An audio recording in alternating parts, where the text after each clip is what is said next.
సలార్లో ఏంటి నా ముగ్గురికి నేను సపోర్ట్ చేశాను తప్ప అంతమించి నేను ఏం చేయలేదు. టైం ఇస్తే ఏం చేస్తావు? ఏం చేస్తాను చెప్పండి. చెప్పండి మీరు 2 నిమిషాలు టైం ఇస్తే. మా ఆయన కోసం 2 నిమిషాలకి ఏదైనా తయారు చేసేస్తా. ఒక అమ్మాయిని తీసుకొచ్చి రెడీ చేసేస్తా. పక్కన పంట అన్న కూడా ఓకే నీకు? నాకేం ప్రాబ్లం. మా ఆయన కోసం నేను ఏదైనా చేయడానికి రెడీ. ఓకే, వేరే అమ్మాయిని కూడా పంపించడానికి రెడీ ఉన్నా? రెడీ. నేను తనకి సోల్ ఉందా, తనకి హార్ట్ ఉందా, నేను పంపించడానికి రెడీ. ఆ గట్స్ ఎవరికైనా ఉన్నాయా? ఎందుకు చెప్తాను వినండి.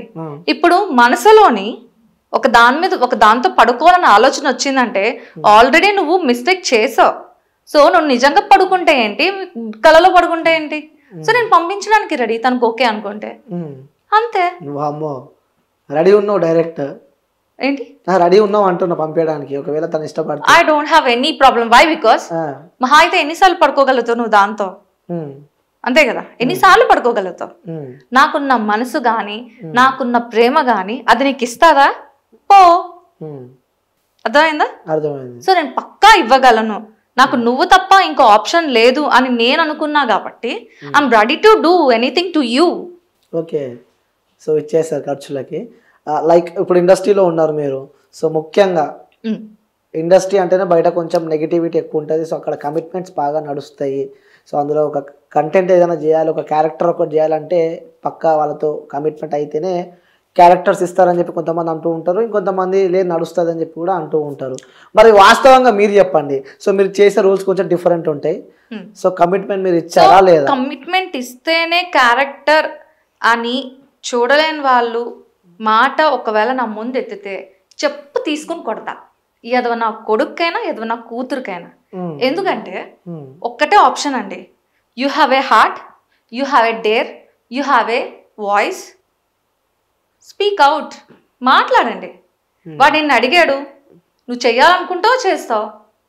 నాకు ఆప్షన్ రాలేదు ఇప్పటి వరకు, నన్ను ఎవరో అంత డేర్ చేసి అడగలేదు. నిజంగా చెప్పండి. ఓకే, హార్ట్ మీద చేసుకొని. ఓకే, నాకు అర్థమైంది మీ హస్బెండ్ అంటే చాలా ఇష్టం అని చెప్పి. సో మీ హస్బెండ్ పైన ఒట్టేసి చెప్పండి, ఇంతవరకు ఎవరితో కమిట్మెంట్ అడిగినా కూడా మీరు? నా హస్బెండ్ మీదే కాదు, నా కొడుకు మీదే కాదు, నా మీద, అందరి మీద కాకుండా నా మీద ఒట్టేసి చెప్తున్నాను. నేను ఏ మొగుడు పక్క ఎవడ పక్క పడుకోలేదు. ఎందుకు అంటే నేను ఏ ఏజ్ లోని ఆంటీ క్యారెక్టర్ చెయ్యడానికి రెడీ అయ్యాను. 21 ఏజ్ లోనే ఆంటీ క్యారెక్టర్స్ చేయడానికి రెడీ అయిన అమ్మాయిని, అంత టీనేజ్ అమ్మాయి, ఇప్పుడు ప్రెసెంట్ ఒక టీనేజ్ అమ్మాయిని తీసుకొచ్చి ఇలాగ కొబ్బరి బండాలు అమ్ముకోమన్నాం కానీ లేకపోతే కాయగూరలు అమ్ముకున్న క్యారెక్టర్ చేయమనండి, చేస్తావా? నో కదా. మరి నేను చేశాను అంటే హూ విల్ ఆస్క్ మీ? నా పక్కన పడుకొని ఎవడు అడగలుగుతాడు? సరే, ఎవరు అడగలే? ఆ డైలాగ్ కూడా ఎవరు అడగలే ఇంతవరకు? ఎవరు? నో. వై? బికాస్ పూజ అంటే ఎంత పాజిటివ్, పూజ అంటే అంతకు మించి ఫైర్. తాట తీస్తా నాకు ఇష్టం లేని నా జోలికి వచ్చి అడిగితే. కస్తూరి ఆంటీ అంటే ఫ్లవర్ అనుకుంటివా? ఫైర్. సో మీ ఫ్యాన్స్ బాగా ట్రోల్ అవుతుంది అది. సో ఏం చెప్తావు నీ ఫ్యాన్స్ కి? చెప్పేది ఏముంది, కస్తూరి ఆంటీ ఫ్యాన్స్ వాళ్ళు, నీకు కాదు. Kasthuri aunty fans. Exactly, she's fire అని చెప్తాను నేనైతే. ఓకే, సో నిన్నైతే ఎవరు అడగలేదు కమిట్మెంట్స్? నో. చెప్పేసావు, పక్కాని కూడా చెప్పేసావు. ఒకే ఒక్కటి నాకు లైక్ ఎలా వచ్చింది అంటే కమిట్మెంట్. మేడం ఒక క్యారెక్టర్ ఉందండి, మీకు పర్ డే 15K ఇస్తాము, విత్ కమిట్మెంట్ 50K ఇస్తాం, మీకు ఓకేనా అని అడిగారు. ఓకే. ఓకే, ఇవన్నీ పక్కన పెట్టండి, ఎందుకు ఎన్ని సినిమాలు తీసారేంటి అని అడిగా. బేసిక్గా తెలుగు ఇండస్ట్రీ అనేది ఉత్తు కమిట్మెంట్లు చేసింది తప్పండి, పక్కా తప్పండి. ఒక ఇండస్ట్రీ అనేది లేని వాడికి కూడా ఫుడ్ ఇలా తీసి నోటి వరకు పెట్టగలిగిందంటే అది ఇండస్ట్రీయేనండి. అలాంటి మంచి ఇండస్ట్రీని దరిద్రంగా ఎలా పడితే అలాగా మాట్లాడి దాన్ని వైరల్ చేసి నానా రకాలుగా యూజ్ చేస్తున్నారే తప్ప అది మనకి అన్నం పెడుతుంది తప్ప ఏ రోజు కూడా నాశనం చెయ్యలేదు. అలాంటి ఇండస్ట్రీలో చెత్తనా కొడుకులు ఉంటారు కొందరు. ఎలాంటి వాళ్ళు ఉంటారంటే, చెప్పండి, ఆపుకుంటున్నారు లోపల, చెప్పండి, కసితో ఉన్నారు, చెప్పండి. ఎలాగా అనుకుంటారు అంటే, మాది ఇండస్ట్రీ, మేమేమో ఒక సినిమా తీయబోతున్నాం అని ఆపర్చునిటీస్ ఇస్తాము మాకు ఇలా అని చెప్పి అమ్మాయిలని వాడుకుంటున్నారే తప్ప they are not real industry fellows. Okay, not real industry fellows. ఎన్ని సినిమాలు తీసావయ్యా నువ్వు? చూపించు, ఒక 2 సినిమా పేర్లు చెప్పు. యదవ. అలాంటి వాళ్ళు యదవనా కొడుకులే. ఓకే ఇండస్ట్రీ అంటే తల్లి తండ్రితో సమానం అండి. మనల్ని కన్నా కూతుర్ల కన్నా బాగా చూసుకుంటారు. నువ్వు నిజంగా నీకు టాలెంట్ ఉండి యాక్ట్ చెయ్యు, పక్కా నేను తీసుకొని వెళ్ళి ఎక్కడున్నా దాన్ని ఎక్కడో పెడతారు. నేను చెప్తున్నా, నేను ఇక్కడే ఉన్నా, ఇక్కడున్నా దాన్ని ఒక పొజిషన్ లో తీసుకొచ్చి కూర్చోబెట్టారు అంటే that is Prashanth Neel sir. Okay so uh Salaar movie exactly. Why? Because is a very such a nice person. ఆయన ఏ స్టేజ్ నుంచి వచ్చారో అందరికీ తెలుసు. సో ఆయన ఒక మాట ఏమని అన్నారు అంటే, ఎవరైతే అతి కష్టపడుతూ జీవితంలో అలా అలా ఇచ్చేసుకుంటూ వస్తున్నారో అలాంటి వాళ్ళకి నా సినిమాలో నేను ఇంత చిన్న స్పేస్ అయితే ఇవ్వగలను.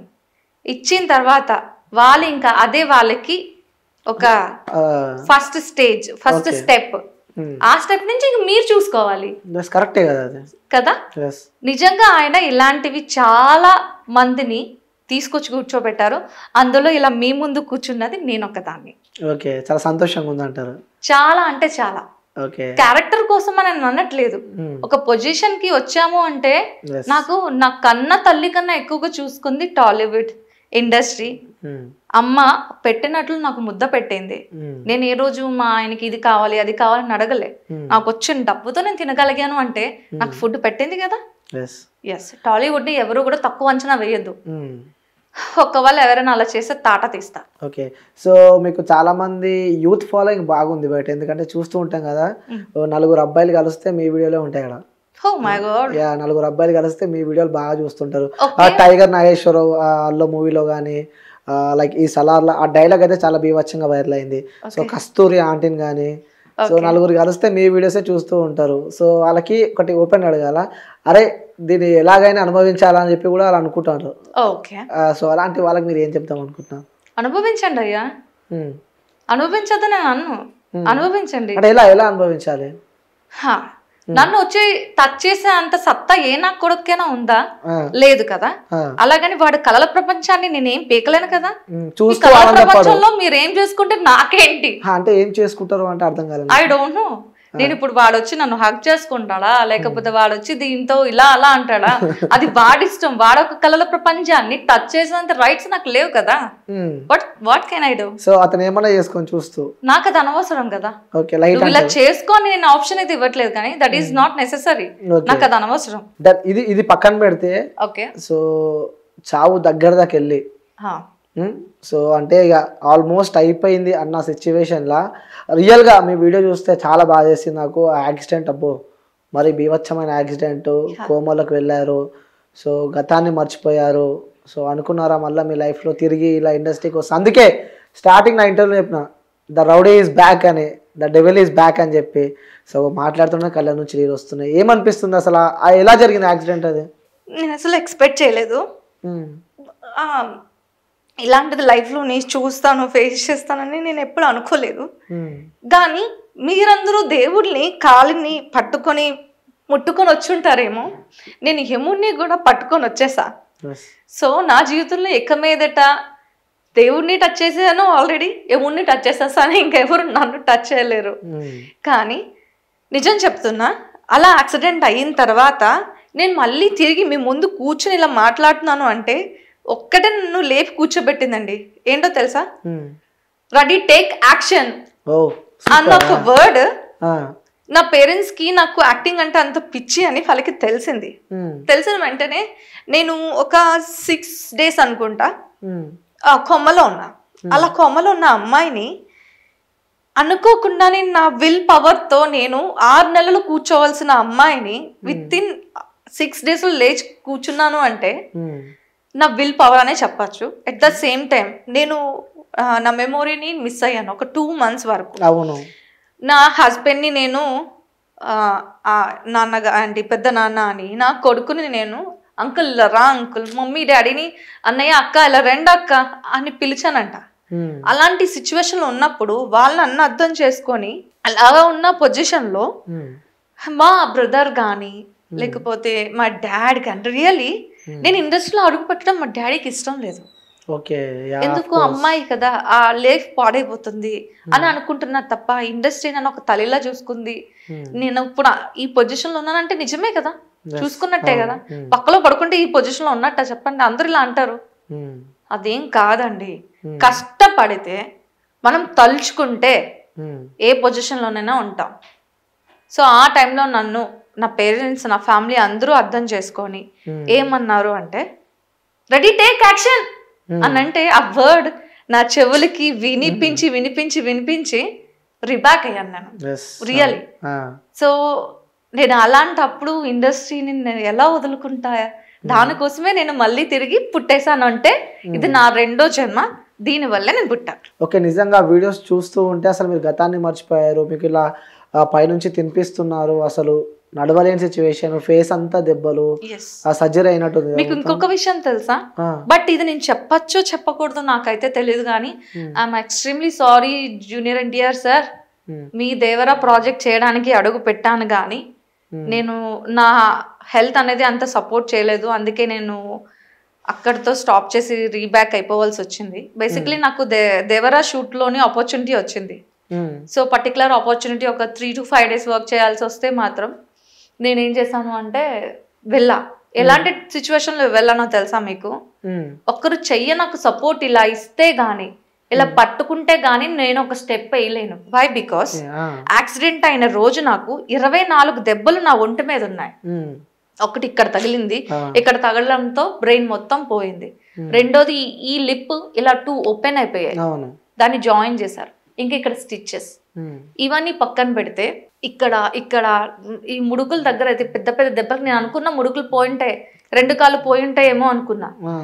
అలాగ ఒంటి మీద 24 దెబ్బల్లో లెఫ్ట్ లెగ్ అనేది కంప్లీట్లీ ఇంజూర్ అయిపోయింది, బ్రేక్ అయిపోయింది. ఆ సిచ్యువేషన్ లో నేను ఇంక లెగిసి ఏం నడవగలుగుతా. అలాంటి టైంలో కూడా మెడిసిన్ యూజ్ చేస్తూ యాక్టింగ్ కోసం ముందడిగేసి వెళ్ళిపోయా దేవరా షూట్ కి. వెళ్ళారు? షూట్ కి వెళ్ళాను, షూట్ కంప్లీట్ అరకు వెళ్ళాను.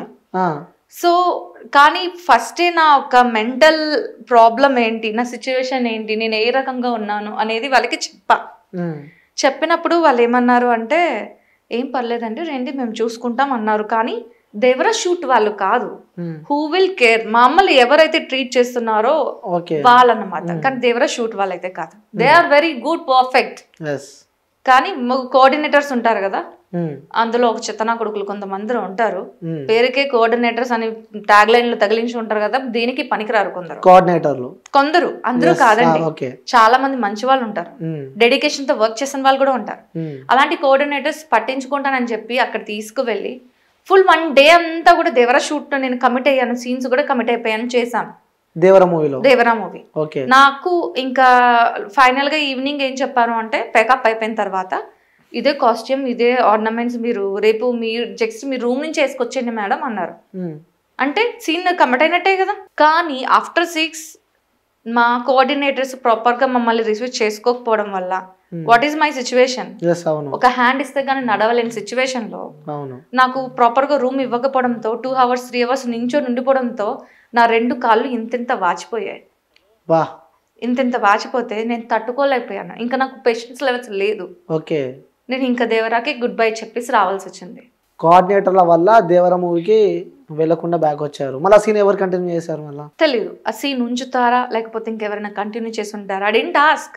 Why? Because I don't have, నాకు ఇంకా హోప్ లేదు, నేను మాట్లాడలేను అలాగని చేయలేను, ఎందుకంటే కాళ్ళు 2 వాచిపోయాయి. ఒక సపోర్ట్ లేనిదే నేను ఒక స్టెప్ వేయలేను.